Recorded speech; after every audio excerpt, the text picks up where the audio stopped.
So like, I'll keep shooting free shots until I hit 100 free shots.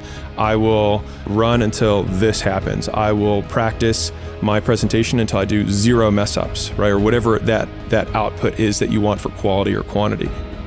And the more times you do what is required to get what you want, the more times you get what you want.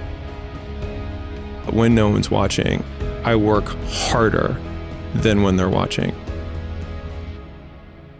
Thinking about it like that has given me this persistent and ever-present scorecard or third party that's like, no one's watching, which means now you have to work because otherwise you're full of shit. And so it's this continuous reinforcing cycle of me and other me holding the whip behind me to see how much I can take. But with each lash of the whip that I take, learning that I can take it and continue to trudge on. As long as you keep going, you bear witness to yourself of what you are capable of. And I find that incredibly satisfying in the trenches of misery when you have to go through it.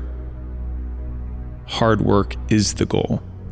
And so it's not like work hard so that X, because as soon as you have a so that, then the X is the thing.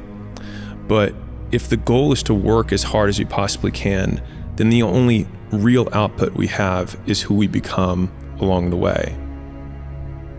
Then it's something that I can win or measure myself against every day in real time throughout the day, which is how hard am I working? Because that is the goal. Because I know that when I look back on my life, the days that I loved the most were days when I had nothing left in the tank. And so then the goal becomes to empty the tank, not where I drive, but just to drive the car as hard as I possibly can.